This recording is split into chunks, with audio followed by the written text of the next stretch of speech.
नमस्ते।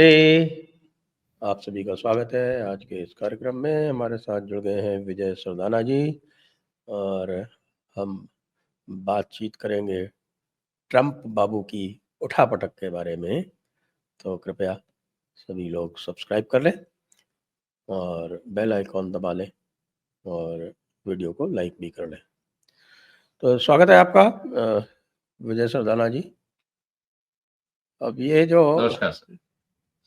लेटेस्ट उठापटक है जिसमें कोई 70 देश जो है वो शामिल हो गए हैं ट्रंप के ट्रेड वॉर, या ये कहें कि साहब जिसको वो कहते हैं कि वो ग्लोबल ट्रेड ऑर्डर का रीसेट कर रहे हैं। तो फिर भारत को फिर क्या नुकसान है? भारत 25 पे है और जो देश हैं वो भी कमोबेश सभी 5-10% के बैंड में है। तो इतना तो पहले भी था, क्या दिक्कत है? हाँ सर, सबसे पहले आपको और सभी दर्शकों को मेरा प्रणाम। देखिए, ट्रंप साहब अपने हिसाब से जो उनको सही लग रहा है वो कर रहे हैं।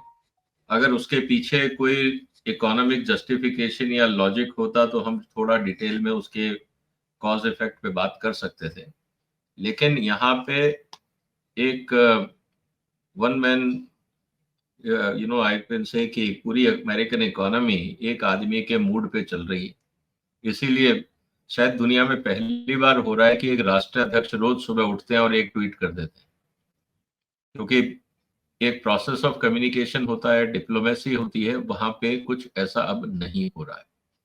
तो मुझे लगता है कि अमेरिका के मंत्रियों को भी पता लगता होगा सुबह उठ के कि बॉस ने क्या बोला और उसको अब दिन भर जस्टिफाई करना है।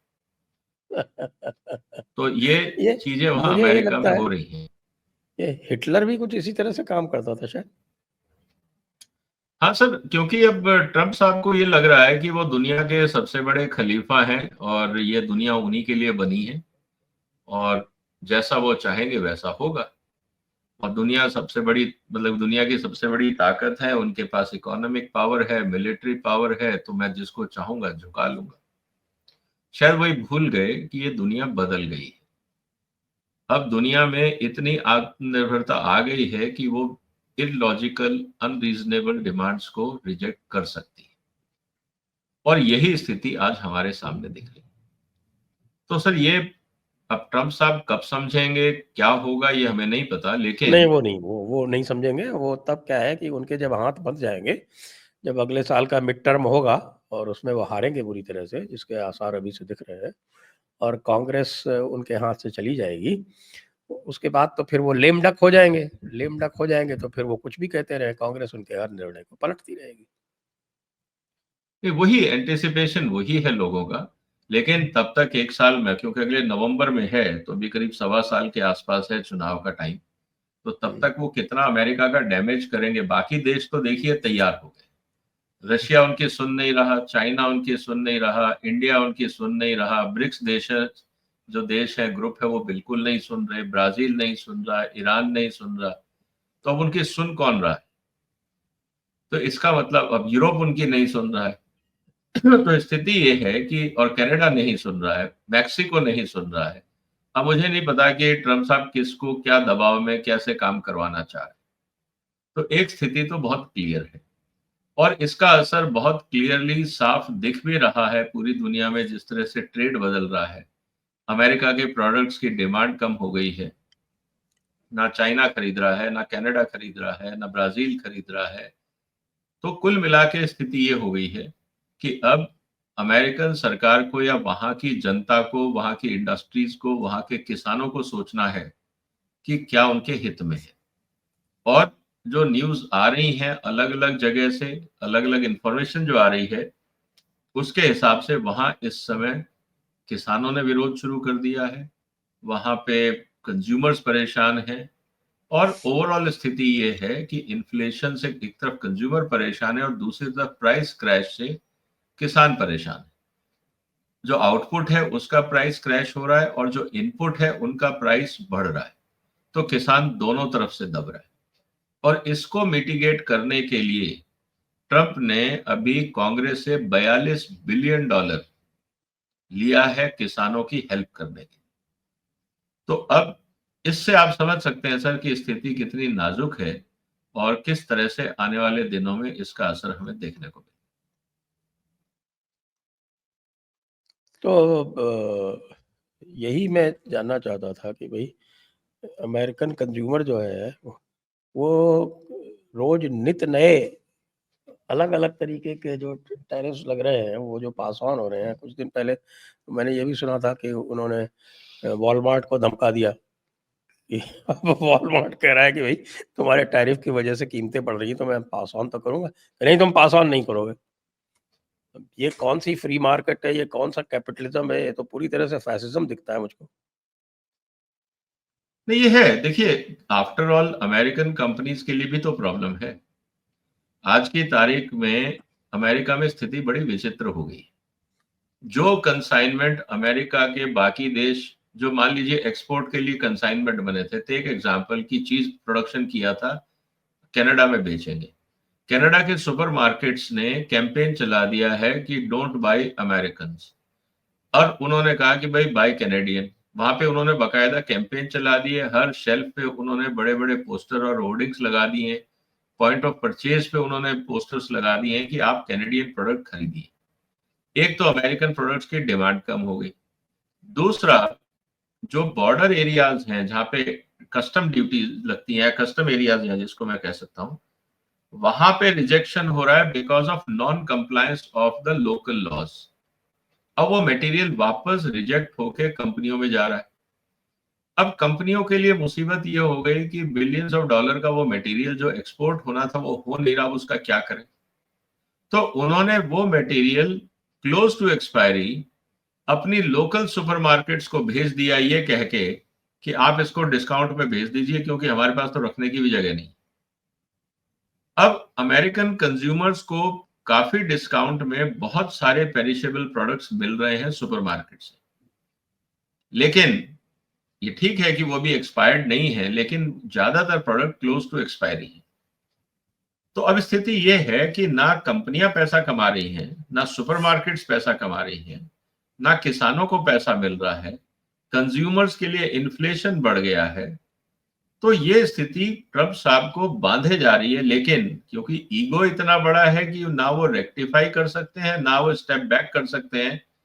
अब ओवरऑल इम्पैक्ट इसका ये आएगा कि अमेरिका की जीडीपी ग्रोथ कम होने के आसार हैं। ये आने वाले दिनों में हमें देखने को मिलेगा सर।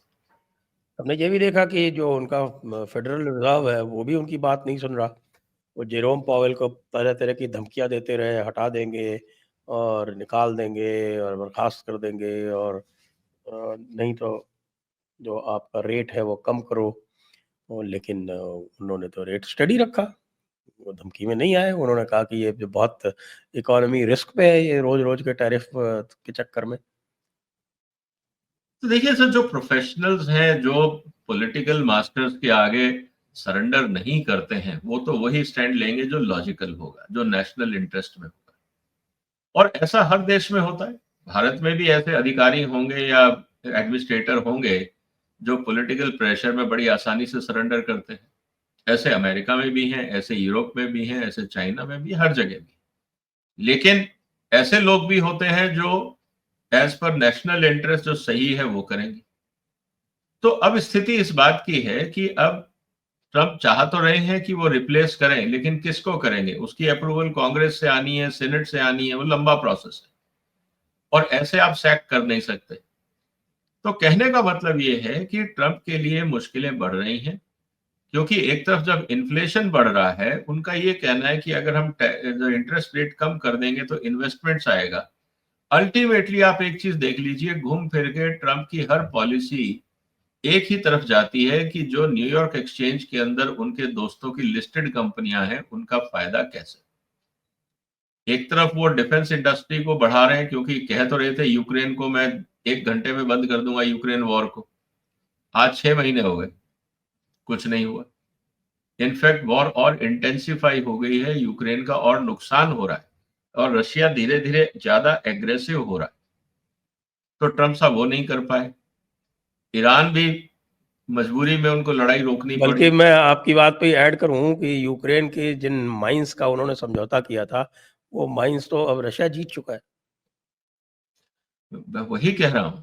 और अभी तो यूक्रेन के लिए सबसे बड़ा खतरा ये है कि जो उनका पोर्ट है वहां तक रशियन आर्मी पहुंच जाएगी और ये ना हो कि अगले 6 महीने के अंदर Ukraine will become a landlocked country. Odesa ये भी मैं है, गया हूँ ओडेसा, ओडेसा। मैं गया हूँ ओडेसा। तो वहां पे सर स्थिति यही है। तो ट्रंप साहब के हाथ में कुछ है नहीं, लेकिन वो बार बार ये धमका के दिखाना चाह रहे हैं कि मैं अभी भी जैसे ब्राजील के प्रेसिडेंट ने कहा था कि वी डोंट नीड एम्परर, लेकिन उनको अभी भी लगता है कि he is the emperor of the world. अब दुविधा ये है कि उनको समझाए कौन।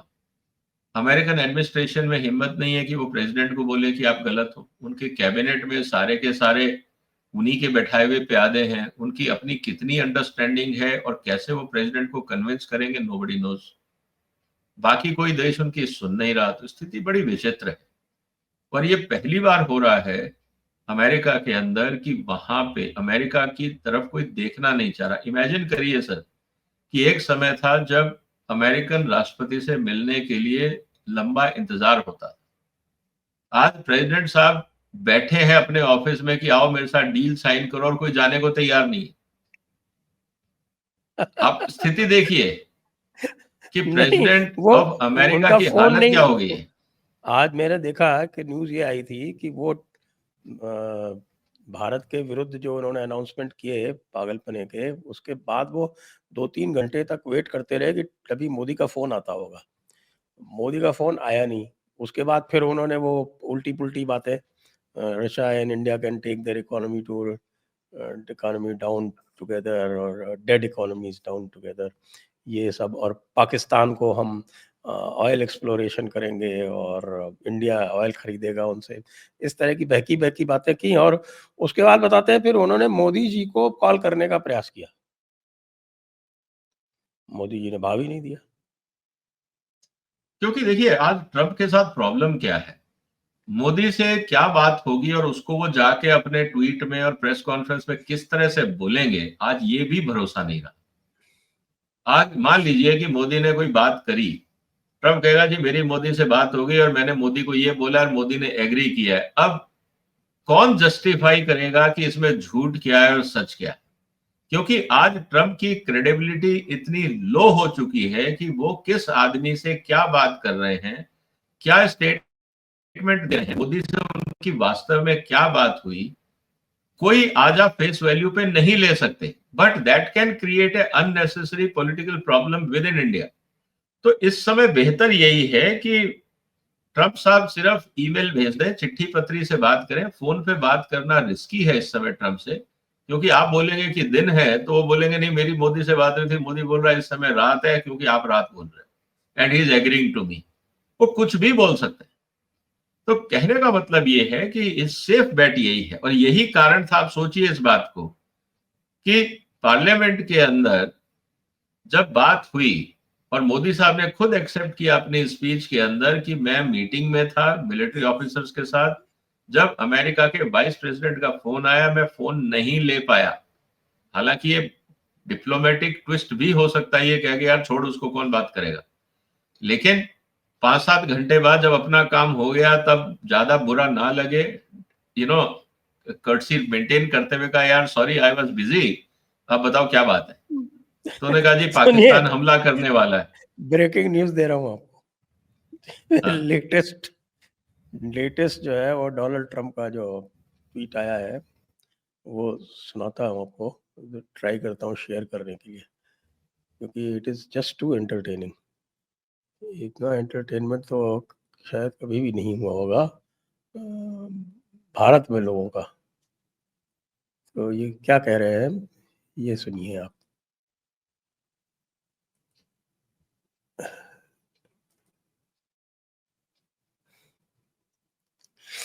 कह रहे हैं कि so hard to believe that prime minister Modi still hasn't responded to my tweets, statements और tariff concerns. We gave India so much, great deals, defence support. कौन सी डील, कौन सी सपोर्ट? बिग क्राउड्स का क्या मतलब, नहीं समझा मैं। एंड येट वो total silence. not even a thank you. Don't forget, I am the one who got India and Pakistan to declare a ceasefire.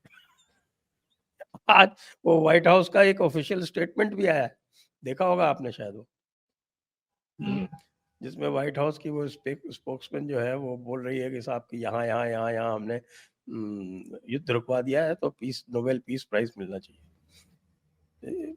कोई एक खुद के नाम पे ही यार आप पीस प्राइज डिक्लेयर कर लो ना, अमेरिका को क्या दिक्कत है, कोई भी पीस प्राइज डिक्लेयर कर लो।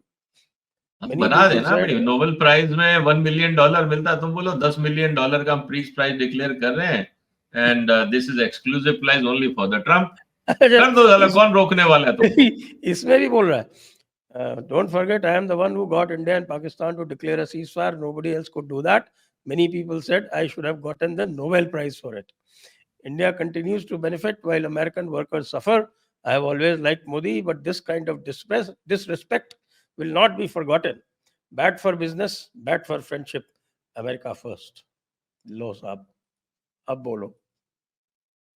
नहीं, ये तो होना ही था ना सर। देखिए, ये बात तो वेल डॉक्यूमेंटेड है। आप समझिए उस बात से कि जब आप G7 की मीटिंग में गए हो कनाडा, और मोदी साहब को फोन करके ट्रम्प बोलते हैं कि यार वापसी पे यहां से होते हुए चाय पीते हुए चले जाओ, तो मोदी साहब ने बोला नहीं यार, मेरी वहां पे उड़ीसा में रैली ज्यादा इंपॉर्टेंट है, बिहार में रैली ज्यादा इंपॉर्टेंट है, क्रोएशिया जा रहे थे वो वहां से। मैं वही कह रहा हूं। तो ये बात तो बहुत क्लियर है, ट्रम्प भी इस बात को समझ गया, मोदी भी समझ गया, और इस बात को बहुत क्लियर है सर, मोदी साहब इस बात को जानते हैं कि ट्रम्प के साथ बात करना, इंटरेक्शन करना खतरनाक है, क्योंकि जब से ट्रम्प ने ये क्रेडिट लेने का खेल शुरू किया है ऑपरेशन सिंदूर का, तब से मुझे लगता है भारत के जो डिप्लोमेटिक स्टैब्लिशमेंट्स हैं, सिक्योरिटी स्टैब्लिशमेंट्स हैं, उन्होंने क्लियर कर दिया है कि हमें इनसे कोई बात नहीं करनी है, बिकॉज दे विल ट्विस्ट। जो भी बात होगी जूनियर लेवल पे होगी, सीनियर लेवल पे हम बात नहीं करेंगे, क्योंकि जूनियर लेवल की बात का कोई सिग्निफिकेंस नहीं होता। जो इनको कहना है डीजीएमओ लेवल पे बोले, या सेक्रेटरी लेवल पे बोले, या आर्मी लेवल पे बात करें, कमांडर लेवल पे बात करें, और वो मैसेज अपने आप पीएमओ तक पहुंच जाएगा। तो उसके लिए मोदी साहब को बात करने की कोई जरूरत है नहीं, और अगर बात करनी है तो आपके पास डिप्लोमेटिक चैनल है, एम्बेसीज हैं, उनके थ्रू करिए ना। पीएम रोज उठा के ट्रम्प के साथ बात करे, ये कौन सा लॉजिक है? हाँ, आपके पास काम नहीं है, आपको रोज ट्वीट करना है, यार भारत में बहुत काम है, मोदी साहब बहुत बिजी हैं, आप वेले हो, आप करते रहो। तो सवाल अब इस बात का, इसीलिए ट्रम्प को ये बात चुभ रही है, और यही चीज फ्रस्ट्रेशन जो आज उन्होंने बोला है, ये पहले बॉडी लैंग्वेज में उनका दिख रहा था। जब ये कहना कि India is a dead economy, ये लेवल ऑफ फ्रस्ट्रेशन था। मैं भारत पे 25% टैरिफ लगाऊंगा, ये लेवल ऑफ फ्रस्ट्रेशन था। मैं ये देख लूंगा, वो कर दूंगा, मैं टैरिफ लगा दूंगा, रिटेलिएशन टैरिफ लगा दूंगा, फिर सेकेंडरी टैरिफ लगा दूंगा। ये बार बार धमकाने का पर्पस ये था कि शायद मोदी साहब पिघल जाए। लेकिन मुझे लगता है कि भारत सरकार ने अपना प्लान बी बहुत क्लियरली बना लिया है, और क्लियरली डिस्कस भी हो गया होगा मेरे ख्याल से ब्रिक्स की मीटिंग में जब मोदी साहब गए थे, और वहां पे जो फ्रेंडली कंट्रीज हैं उनके साथ बात हो गई होगी कि इसको तमाशे को कैसे मैनेज करना। तो इसीलिए जब प्लान बी तैयार है तो फिर ट्रम्प साहब आप शोर मचाते रहिए, हमें कोई इंटरेस्ट नहीं। ये बात बहुत क्लियर है, और ये फ्रस्ट्रेशन आज के ट्वीट में आपको दिख रहा है। एक और मजे की बात यह है कि वो पाकिस्तान को उन्होंने कहा था कि साहब पाकिस्तान हमारा बड़ा पुराना प्यारा मित्र है, हम उसके लिए बहुत कुछ करेंगे, ऑयल रिजर्व्स करेंगे, उसके ऊपर भी 19% टैरिफ लगा दिया। तो इसका मतलब उनका जो प्यार है भारत और पाकिस्तान के बीच में, उसमें केवल 6% का ही अंतर है। नहीं, वो तो इसलिए ना क्योंकि पाकिस्तान के साथ ट्रेड डेफिसिट कम है। पाकिस्तान का टोटल एक्सपोर्ट है कितना सर? $1.5-2 बिलियन। वहां से चावल जाता है, टेक्सटाइल जाता है, और क्या जाएगा? तो कहने का मतलब ये है सर कि पाकिस्तान के ऊपर टैरिफ कम करने का मतलब ये है कि पाकिस्तान से अमेरिका का ट्रेड कुछ है ही नहीं, डेफिसिट कम है, इसलिए टैरिफ कम है।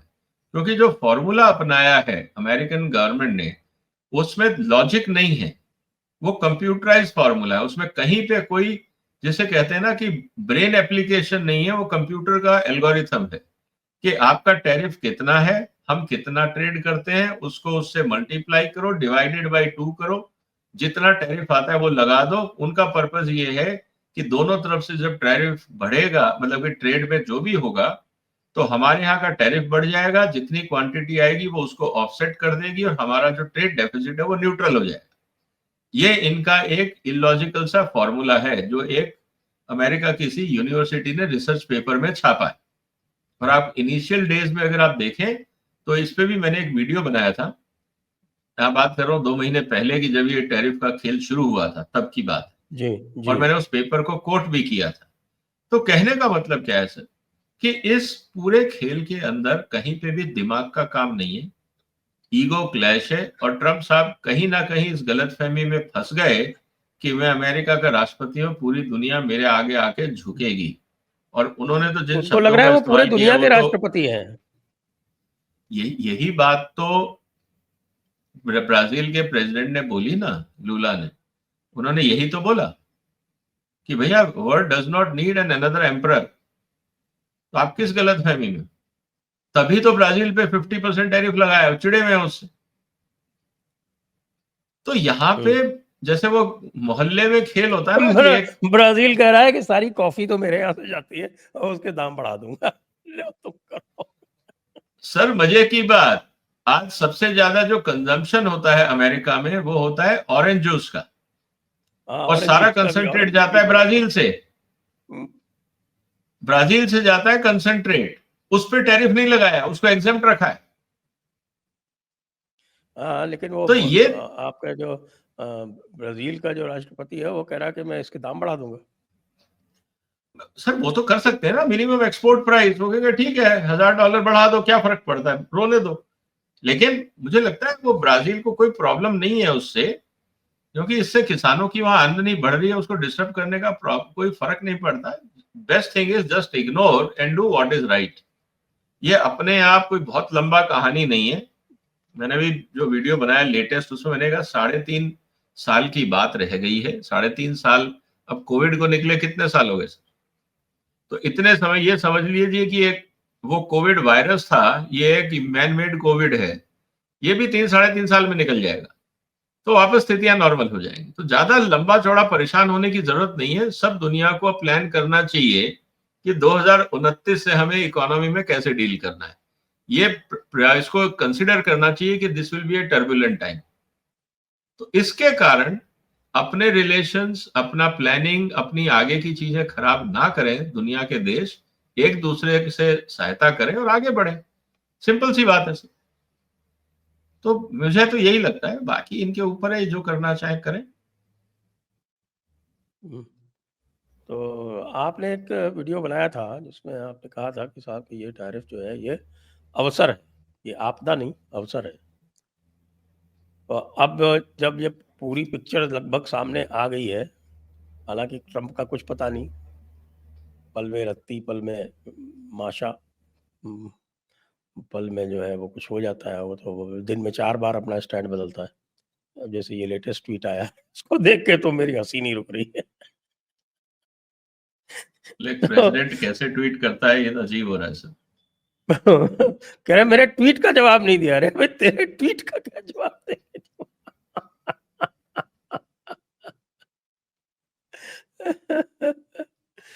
तो अब जो आपने बनाया था वो वीडियो, तो आप क्या सोचते हैं वो जो भी बातें आपने उसमें कही थी वो ever more valid?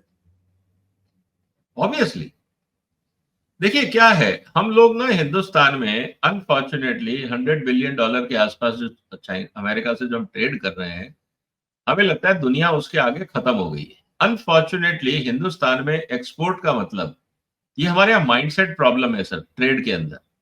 Sorry to से, हमारे जितने बोर्ड रूम्स हैं उनके वहां पे कोई प्लानिंग नहीं है। वहां पे क्या होता है, सबको एक्सपोर्ट का मतलब दिखता है अमेरिका या यूरोप, बाकी दुनिया की तरफ हम लोग देखते ही नहीं। आप जितनी भी कंपनियों से मिलिए, एक्सपोर्ट करना मतलब यूरोप करना है, अमेरिका करना है। अरे पूरी दुनिया के अंदर सर इस समय $24 ट्रिलियन का ट्रेड हो रहा है।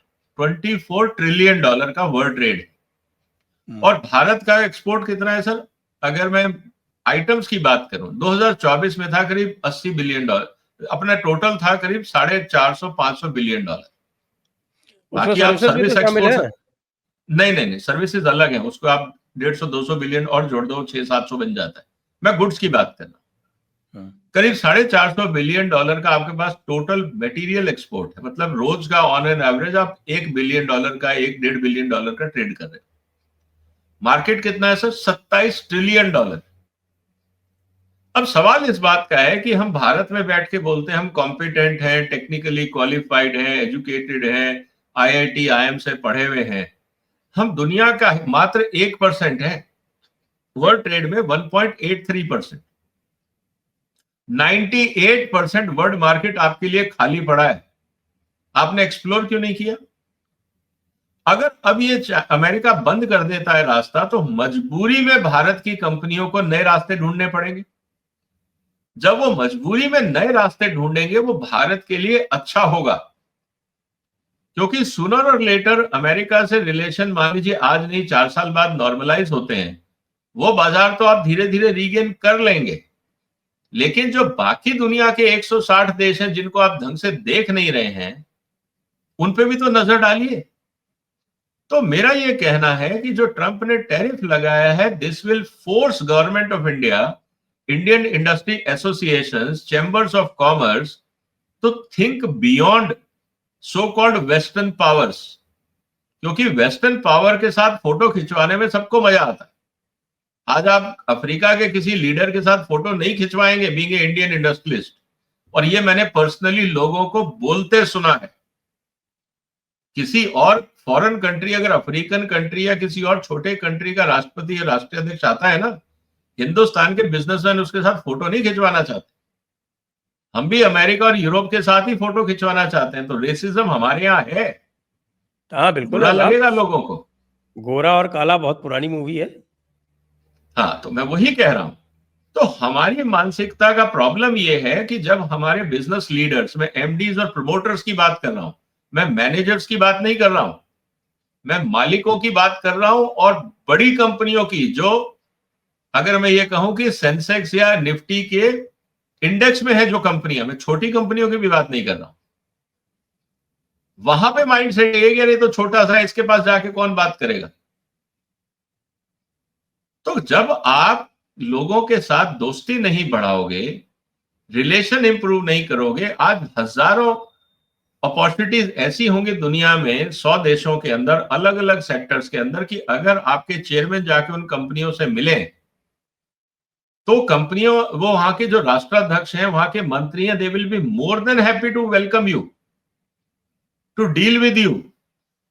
उनको भी अच्छा लगेगा कि इंडिया की एक बड़ी कंपनी हमसे बात कर रही है। लेकिन हम लोग ही नहीं पहल करते। तो ये एक मानसिकता है जिसने भारत को पीछे रखा है। हम गुलामी की मानसिकता में अभी तक हैं। कहीं हम अपने आप को राजा समझते हैं और कहीं एकदम झुक के सामने वाले को सलाम करने लगते हैं। हम बीच में लॉजिकल नहीं रह पाते, और ये हमें हमारी एक्सपोर्ट परफॉर्मेंस में दिख रहा है। नहीं तो क्या कारण है सर? अगर मैं आपको एक छोटा सा आंकड़ा बता दूं कि अगर आप, जो अमेरिका से हम ट्रेड कर रहे हैं, उसमें से अगर आप 5-6 बड़े आइटम छोड़ दें, तो हमारा ट्रेड क्या है सर? पूरा India between America 2-3 billion dollar का है पूरी कैटेगरी में। और फार्मास्यूटिकल जिसकी हम बात करते हैं, अब प्रेसिडेंट ट्रंप का अगर फार्मास्यूटिकल का एजेंडा देखें, और उस पे भी मैंने वीडियो बनाया, और बकायदा मेरे वीडियो पे मैंने इसके ऊपर एक प्लेलिस्ट बना दी है मेरे वीडियो चैनल पे, कि ट्रंप एंड टैरिफ, कि ट्रंप की ये घोषणाएं भारत के फार्मास्यूटिकल सेक्टर के लिए खतरनाक है। जिनको देखना वो जाके वहां देख सकते हैं फार्मा के ऊपर। हमारा सर फार्मा एक्सपोर्ट करीब 9 बिलियन डॉलर के आसपास है, 9, 10, 11 अलग अलग आंकड़े आते हैं, हम एवरेज 10 मान लेते हैं। आज अमेरिका का इंपोर्ट जो है फार्मास्यूटिकल का, वो है करीब 212 बिलियन डॉलर। हम एक्सपोर्ट करते हैं मात्र 10 बिलियन डॉलर, कुल मिला के 4% के आसपास। क्या फर्क पड़ता है सर अमेरिका को अगर भारत से नहीं खरीदेगा तो?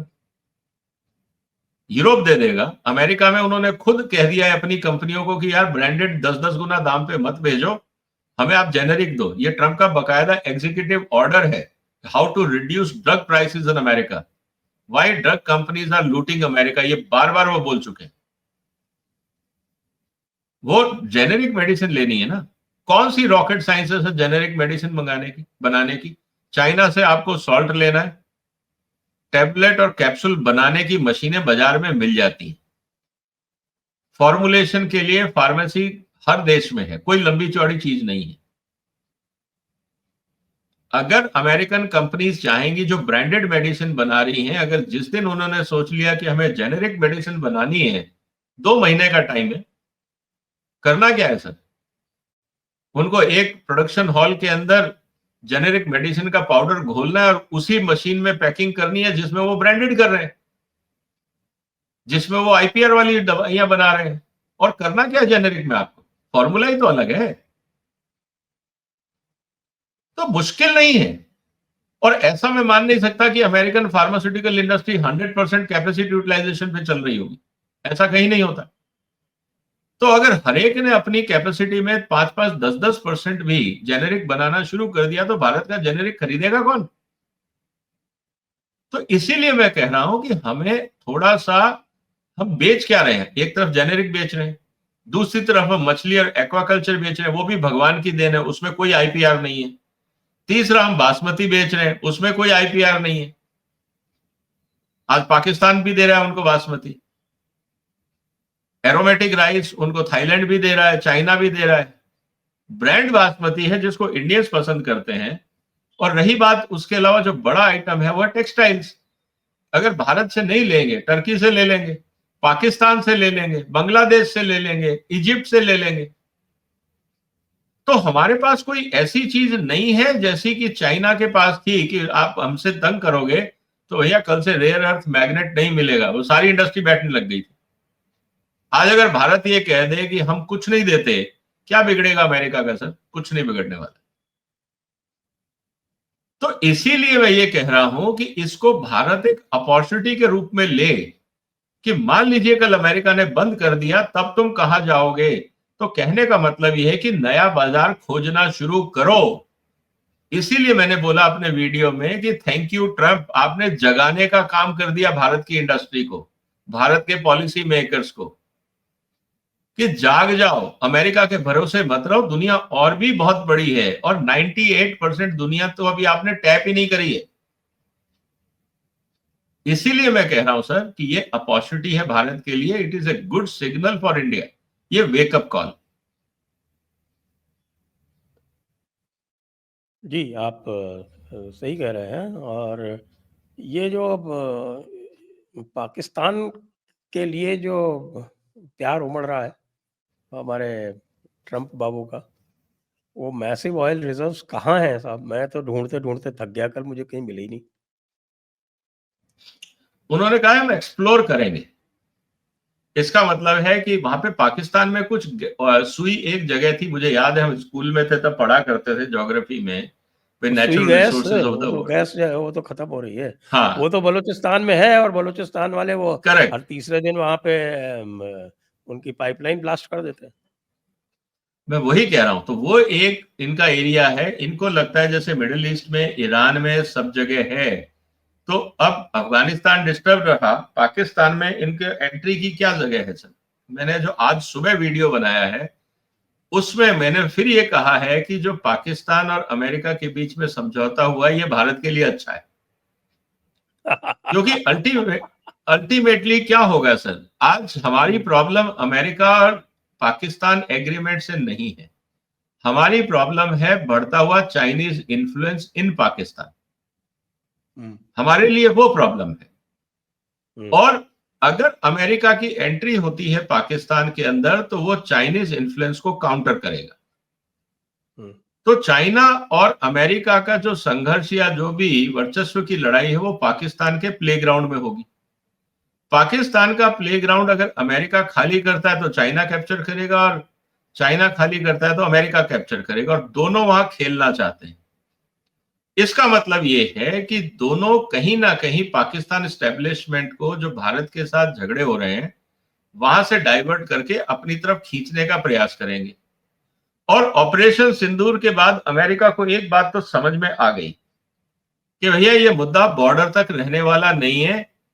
मैं उस दिन एक एनालिसिस कर रहा था सर कि जो भारत ने नई अपनी आर्टिलरी गन बनाई है जिसकी रेंज है 45 किलोमीटर।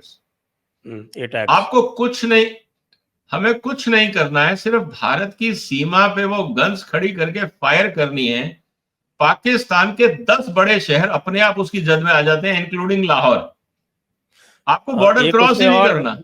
मैं आपको बताऊं, उसमें एक और चीज, एक और डेवलपमेंट हुआ है। उसमें ये हुआ है कि जो नए शेल्स, ये आईआईटी मद्रास में आप देखा होगा, जनरल शंकर आते रहते हैं हमारे यहाँ। तो जनरल शंकर जो है उस प्रोजेक्ट को लीड कर रहे हैं।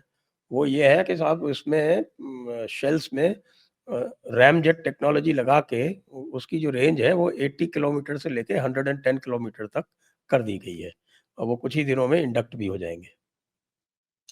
तो सर मैं वही कह रहा हूं, तो इसका मतलब ये है कि अब आपको हवाई जहाज चाहिए ही नहीं, आपको एक आर्टिलरी गन चाहिए, उसके साथ 2 ट्रक लोड के एमिनिशन चाहिए। आप बॉर्डर पे खड़े खड़े पाकिस्तान को खत्म कर सकते, क्योंकि डेप्थ नहीं है पाकिस्तान में। 150 किलोमीटर का मतलब है कि सारे बड़े शहर आपके कब्जे में आ गए। ये बात अब उनको समझ में आ गई है कि आपने कश्मीर में अगर आतंकवादी घटना करी तो यहां अमृतसर में बैठ के हम तुम्हारा लाहौर उड़ा देंगे, हमें बाहर निकलना ही नहीं। तो कहने का मतलब ये है सर कि अब परिस्थितियां बदल गई हैं। ऑपरेशन सिंदूर ने जियो स्ट्रेटेजिक जो पॉलिटिकल सिचुएशन थी उसको बहुत तेजी से बदल दिया है साउथ एशिया, और ये बात अमेरिका और चाइना दोनों को समझ में आ गई। इसीलिए मुझे लगता है दोनों देश दबाव डालेंगे। चाइना का तो $80 बिलियन का ऑलरेडी इन्वेस्टमेंट है, और मैं हिसाब लगा रहा था एक बार पाकिस्तान का जब ऑपरेशन सिंदूर शुरू नहीं हुआ था उससे पहले, जब लग रहा था कि भारत अटैक करेगा, तब मैं एक असेसमेंट कर रहा था तो टोटल 100 ऐसे एस्टेब्लिशमेंट्स हैं पाकिस्तान में। अगर आपने उनको टारगेट कर दिया तो पाकिस्तान वर्चुअली कोलैप्स हो जाएगा, जिसमें उनके चाहे पावर प्लांट्स हो, चाहे उनके R&D फैसिलिटीज हो, मैन्युफैक्चरिंग हो, एयरपोर्ट्स हो, रेलवे स्टेशन हो, पोर्ट्स हो, ये 100 से ज्यादा है ही नहीं। तो आपको सर 200 गन चाहिए और बैठ के एक एक को एक एक टारगेट दे दो कि तुम पटाखे बजाते रहो, वो पाकिस्तान वैसे ही खत्म हो जाएगा। ये बात उनको समझ में आ गई है। तो कहने का मतलब क्या है सर कि अब स्थिति बदली है। पाकिस्तान में अमेरिका की एंट्री एक गुड न्यूज है कि पाकिस्तान अब ये फालतू काम ना करे, अमेरिका के साथ मिलकर काम करे, चाइना को कंट्रोल करे। और दूसरी तरफ अमेरिका के जितने इंटरेस्ट बढ़ते जाएंगे पाकिस्तान के अंदर, उतना वहां पीसफुल एनवायरनमेंट रहेगा, क्योंकि वो नहीं चाहेंगे कि भारत के साथ पंगा हो। और जब अमेरिका वहां इन्वेस्ट करेगा तो उसका इंटरेस्ट पाकिस्तान में नहीं है। किसी भी कुछ आप कह नहीं अमेरिकन, सकते, ट्रंप जैसा पागल बैठा है। सर मैंने क्या बोला, ये 3-3.5 साल को छोड़ दो, आप ट्रंप को 3.5 साल छोड़ दो। जब तक अमेरिका वहां ड्रिलिंग करेगा, एस्टेब्लिशमेंट करेगा, 3 साल निकल जाएंगे, तो वहां अभी कुछ नहीं होने वाला, टाइम लगता है। इसीलिए मैं कह रहा हूं कि जब अमेरिकन कंपनीज वहां ऑपरेट करेंगी तो वो भी चाहेंगी बाजार खोजना। तो सबसे बड़ा बाजार कौन सा है पाकिस्तान के बाजू में? इंडिया। तो इसीलिए अमेरिकन कंपनीज आएंगी भारत में कि भाई साहब हमारा तेल खरीद लो। बदले में भारत क्या बोलेगा? आप हमें एक्सेस रूट दे दो, हमारे बाकी कंडीशंस मान लो, तो आपके लिए रास्ते खुलेंगे। क्योंकि पाकिस्तान अपने आप में मार्केट भारत का 1/10 है और परचेजिंग पावर हमारे से आधी है, तो साइज भी कम है, पैसा भी कम है। तो अल्टीमेटली जो भी अमेरिका अल्टीमेटली सीपैक में बार बार चाइना क्यों दबाव डाल रहा था सर भारत पे कि आप belt and road initiative join करो? भारत ने ज्वाइन नहीं किया तो पूरा का पूरा जो इन्वेस्टमेंट चाइना ने पाकिस्तान में किया वो क्यों लायबिलिटी बन गया? क्योंकि भारत ने ज्वाइन नहीं किया। इसी तरह से जो भी इन्वेस्ट करेगा पाकिस्तान में, उनको ये पता है कि Pakistan is not the whole market. आपको या तो वो माल दुबई बेचना पड़ेगा, या भारत को बेचना पड़ेगा, या CIS कंट्रीज को बेचना पड़ेगा। तो ये मजबूरी उनको समझ में आती है, और भारत जितना बड़ा बाजार उनको कहीं मिलना नहीं है। ट्रंप इसलिए फ्रस्ट्रेटेड है कि मोदी जवाब क्यों नहीं दे रहे हैं, क्योंकि चाइना को वो कुछ कह नहीं पा रहे और वो दुनिया को दिखाना चाह रहे हैं मैंने दुनिया को हिला दिया। तो भारत के साथ एग्रीमेंट बहुत जरूरी है अपनी इज्जत बचाने के लिए, और मोदी साहब घास नहीं डाल रहे। यही फ्रस्ट्रेशन है जिसको आप बार बार पढ़ के बता रहे हैं कि ट्रंप क्यों बौखला रहा है। वो कह रहे हैं कि is behaving like a jilted lover. एक किसी हाँ ने तो लिखा है ठीक है कि ना। Now he is talking like my ex.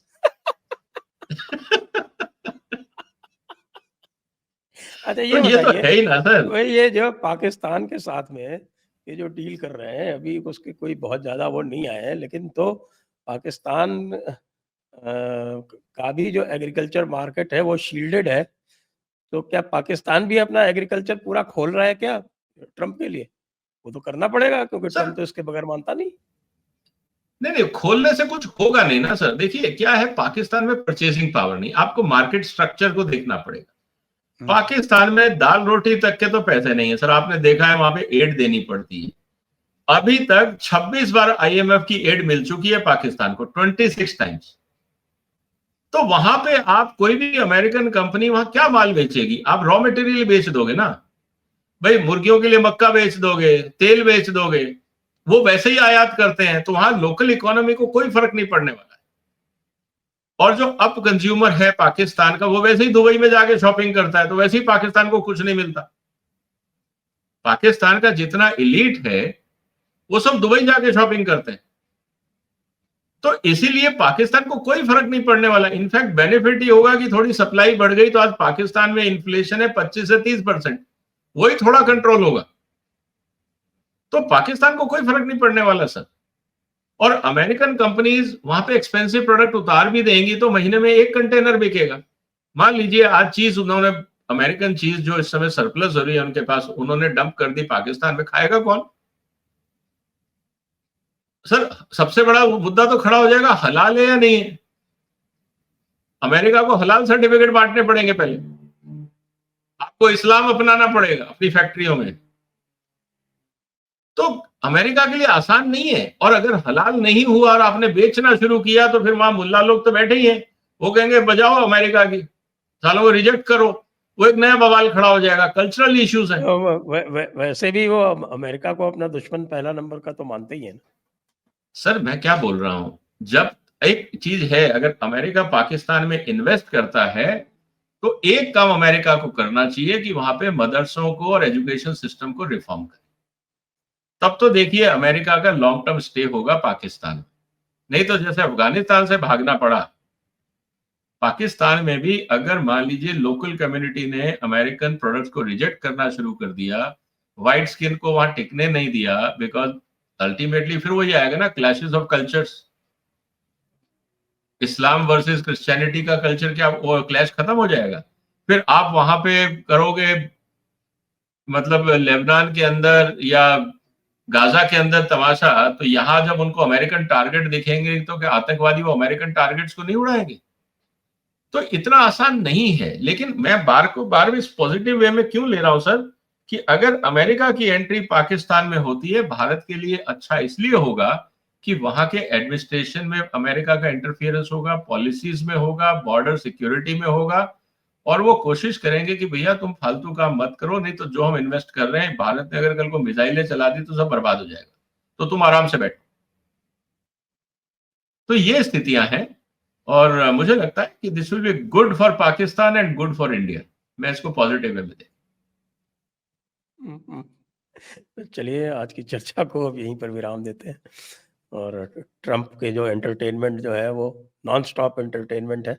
उसके अगले चैप्टर का अगले अंक का वो जो सीरीज आती है ना आजकल, ये इस तरह से चल रही है कैसा सीरीज 1 एपिसोड 1, सीरीज 1 एपिसोड 2, फिर सीरीज 2, वो इस तरह से जो है वो ओटीटी की सीरीज की तरह ये ट्रंप का मामला चल रहा है। तो हूं। आगे हो देखते सकता है कि 4 साल बाद एक इस पे सीरीज बनाए कोई ना कोई डायरेक्टर, क्योंकि मटेरियल तो बहुत है। बिल्कुल। तो आपको बहुत बहुत धन्यवाद, दर्शकों को बहुत बहुत धन्यवाद। जय हिंद, जय भारत, वंदे मातरम। वंदे मातरम सर।